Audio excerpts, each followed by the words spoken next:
হুঁশিয়ারির পক্ষের মালিকদেরকে বলবো এবং ব্যবসায়ীদের বলবো, মাসুদের জন্য আপনারা প্রত্যেকে রিকোয়েস্ট করবেন যে ওকে ভোট দিয়ে জয়যুক্ত করার জন্য, এবং তাকে নমিনেশন দিলে আমরা তার জন্য যা করার দরকার আমরা করব। মাসুদ ভাইকে বলতে চাই, আপনি আপনার জন্য শুভকামনা, এবং আপনি সেই সদস্যটি নির্বাচিত হন, আমরা যেন সবাই বলতে পারি আপনি আমাদেরই লোক। সবাইকে ধন্যবাদ। উনি তো এমপি সংসদ সদস্য হবে, এটা তো আমাদের জন্য একটা পরম সৌভাগ্যের ব্যাপার যদি উনি হয়।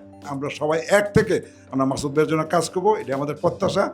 আমরা সবাই দলমত ধর্ম বর্ণ নির্বিশেষে আমরা ঐক্যবদ্ধভাবে ওনাকে সহযোগিতা করব, ওনার হাতকে শক্তিশালী করব।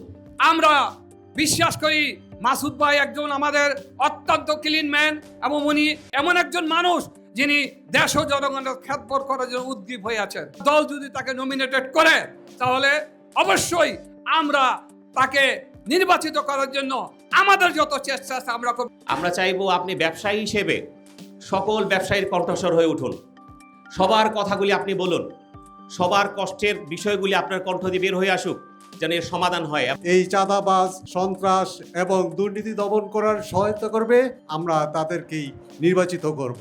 যেহেতু আমাদের সকলের প্রিয় মাসুদ ভাই আছেন, দল যদি ওনাকে নমিনেশন দেয় আমরা ওনার পক্ষে কাজ করব।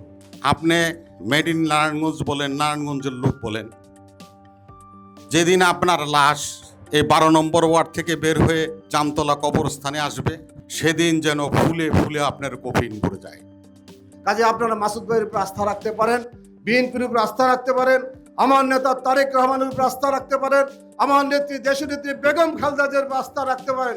ইনশাল্লাহ কথা দিয়ে যাচ্ছি, যদি মাসুদ ভাই এমপি হয় আপনাদের সাথে নিয়ে মাসুদ ভাইকে দিয়ে এই নারায়ণগঞ্জের যে সমস্যাগুলো রয়েছে চিহ্নিত করে সেই সমস্যাগুলো সমাধান করার জন্য ইনশাল্লাহ আপ্রাণ চেষ্টা করে যাব।